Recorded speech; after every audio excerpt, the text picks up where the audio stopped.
From CGTN headquarters in Beijing, this is The Hub with Wang Guan.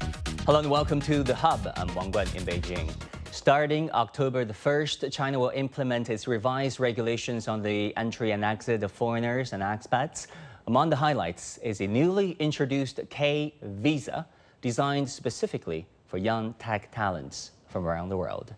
This policy has drawn wide attention in the international community. In this new context, China's more open and inclusive approach is an invitation to global young scientists and innovators, and a new step forward in the country's opening up.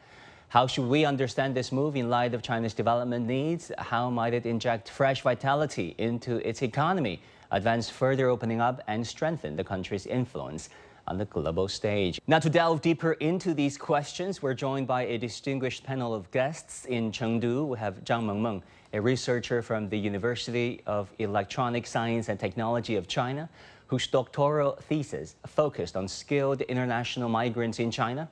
In Sochi, Russia, we have John Gong, professor of economics at the University of International Business and Economics. And in Los Angeles, we have William Li, chief economist at the Milken Institute. Lady first, Mengmeng, let me go to you. You've been studying international migrants in China. Tell us about this K visa. What is it all about? And what direct or maybe indirect impacts do you see from launching this very visa program? Thanks for having me here. I was very excited to hear about the introduction of the K visa. From a migration perspective, it is a smart move and bold innovation to China's immigration regime. It is precisely targeted at young tech talent with great flexibility. Importantly, it doesn't require employer sponsorship or invite from China.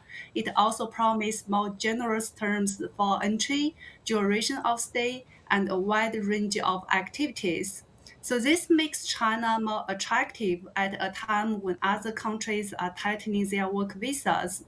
Beyond the visa category, the K visa signals that China is becoming more open and positioning itself as an active player in the global race for talent.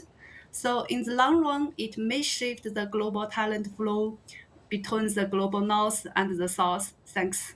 Right. Basically, it is saying that expats, international talents in technology and science, you're more than welcome to not just transit in China, stay in China, but live and work in China, right? William, in the United States, how do you see this Chinese initiative, the latest among all the visa-free regimes, by launching this K visa, saying to the global tech talents, look, China is a place for you and for you to stay? Yeah, this is a really interesting signal that China is sending. China's always recognized that it's an open economy. It's always been exporting a lot of goods and services.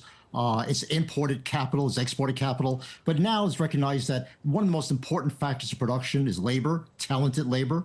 And it's saying to the world, hey, not only are we exporting students abroad and getting trained and coming back home, but we want trained people to come here on their own and recognize that China is a good place to be if you have a lot of STEM talents, science, technology kind of talents, and if you're entrepreneurial, if you can start a business. And I think that's a really interesting signal that China is sending to the rest of the world, that you come here and not only bring your talents here and work for some company, but you work for yourself and create your own innovations as best you can.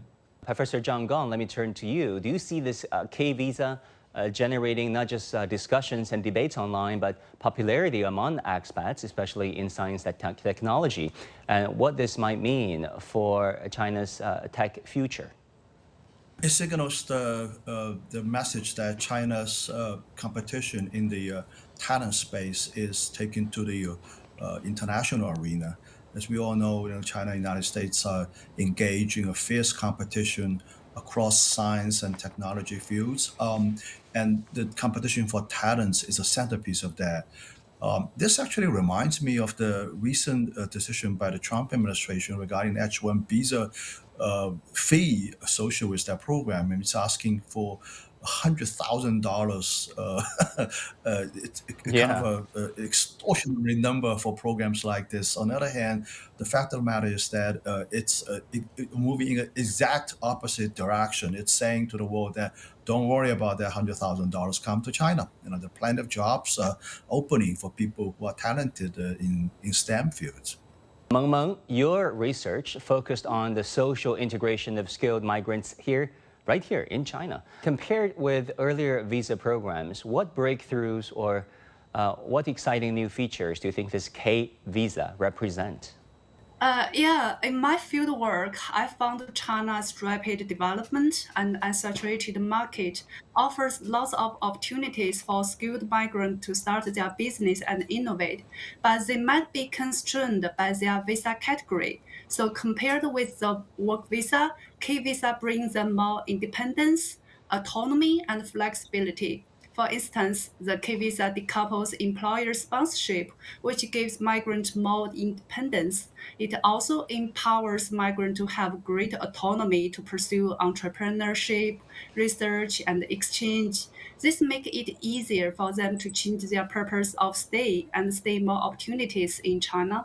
Right. You've also looked at how migrant narratives contribute to policymaking. So, from your perspective, how could China use this narrative to tell the story of attracting more global talents? Yeah, narratives can be a powerful way to connect policy with real human experience. In addition to official messaging, it would be great to showcase the real stories of young STEM graduates, entrepreneurs who use the K visa to seize opportunities and build a career here, as well as through the lens of bloggers. Such storytelling narratives grounded in the real life experience, speaking to ambition and possibilities, makes the policy feel more relatable and emotionally engaging. When the key visa is framed in the way that connects with young talents' aspirations, it becomes more than just a visa. It's an invitation delivered with empathy and openness.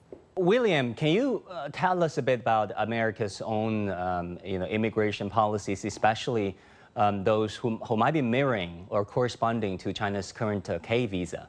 What are the successful lessons and also experiences that countries, especially China, can draw from?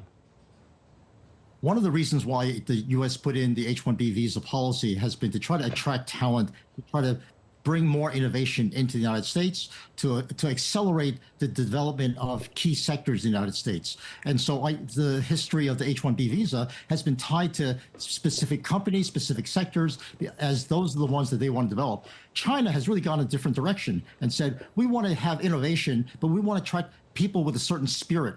An entrepreneurial spirit. And we want the entrepreneurs to come here. But in order to do that, China has to also have the ecosystem that promotes those kind of innovations. It has to have the research universities, which it does. It has to have the legal protections for intellectual property, and it has to have a lot of the infrastructure, intellectual and legal infrastructure to guarantee that entrepreneurs will be able to keep the fruits of their labor. Well, Professor Gong, that is a point to think about, right? Initiating this K visa policy, just the first step, and then there's got to be institutions in place to make sure that those expats who come to China stay in China and keep innovating, producing for the greater good of the Chinese economy and the global economy. Well, I think the soft infrastructure that William has been talking about, I'm not sure it's totally lacking here. I mean, there are hundreds of thousands of foreigners settling here in China, establishing their businesses and making tons of profits out of it. So a lot of African people, for example, in the city of Guangzhou, in Shanghai, there are Americans, there are Europeans who come here and set up a small business, have been living here for years and years. I think what's special about this K visa program is that it's attracting, talent-oriented people in science and technology, attracting people coming here to either looking for jobs in high-tech companies, as well as maybe starting up small businesses of the science and technology nature. There are many municipal governments in China across the land that have those incentive programs to cultivate small businesses. And I think this program is enabling a possibility that these kind of incentive programs can be extended to foreigners as well. Mengmeng, what do you think? What kind of institutional designs or policy support do you think should come in place so that they're consistent and supportive of this K visa program once it's enacted?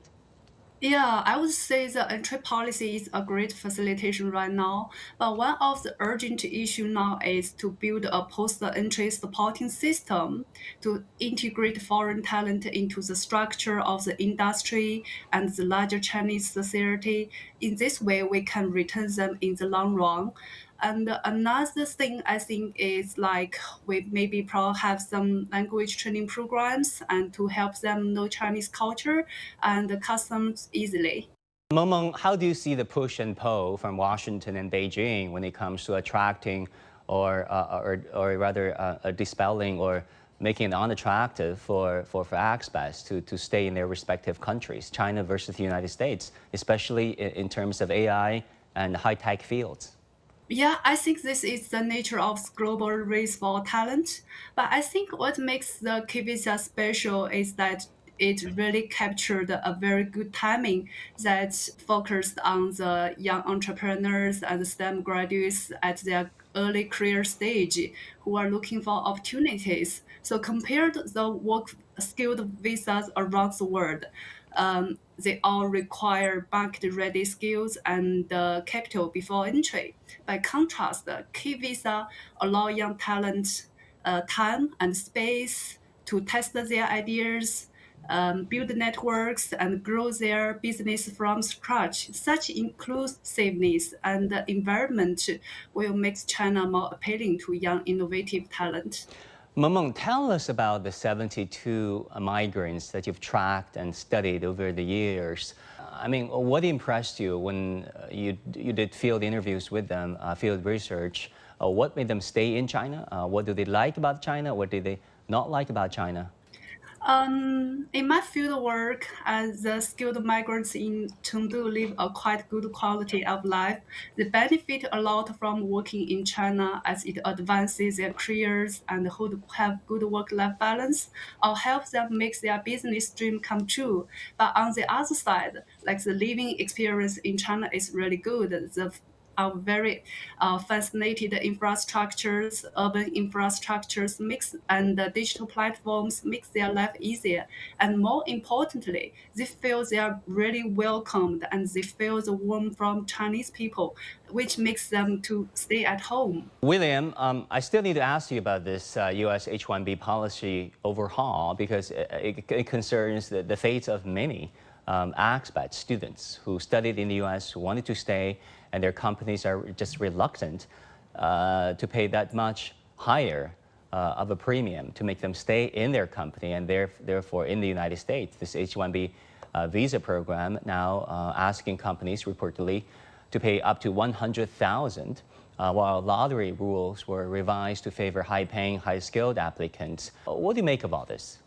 Well, as I said, that's a way of rationalizing our labor supply in the United States. We have a lot of very talented people that were domestically produced and domestically born here, and we want to make sure that they have the opportunities to get a good job. So the H-1B visa is designed to draw in the very high value, high talented people. And so it's a way of stratifying the labor force in a way to allow more opportunities for our own domestic residents, which, you know, it makes sense, just as China is trying to make as well as it can the opportunities for its own students as well. By the way, I've never said the K visa program is bad. In fact, I think it's a great innovative way of attracting talent. All I've said was you need more of an ecosystem in order to make that successful in promoting innovation in your country.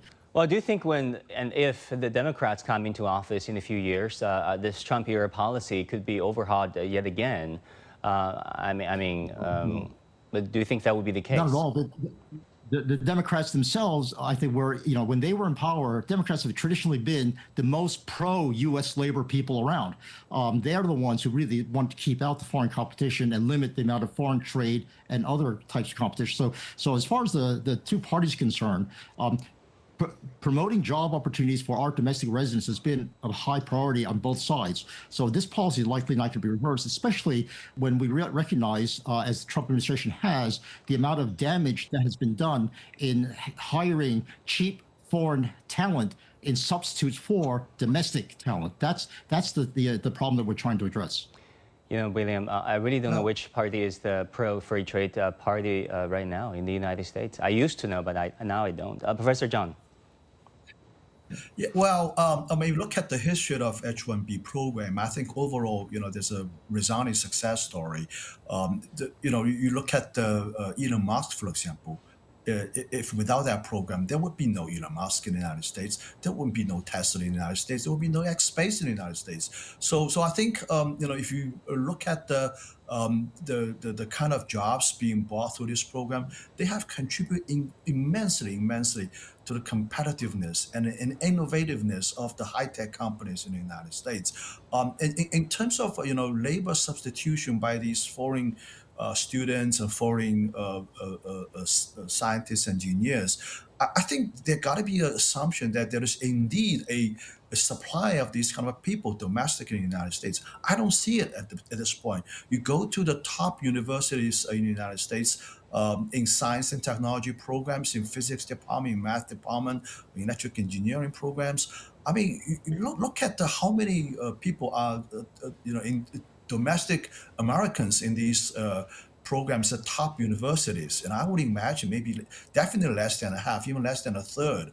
So against that backdrop, what is there the case that when American college students, high school students, when they apply for a program at, say, MIT or Harvard, do they actually look at H-1B program and say, look, there are lots of people coming into this country and they're taking away our jobs, and I'm not going to apply for MIT for that reason? That's an absurd argument in my view. It doesn't work like that. I think the fact of the matter is America population, high school students, don't overwhelmingly like these programs, these discipline programs in science and technology, STEM programs, and the country is being competitive is very much based on this need. This gap is being filled by foreign people.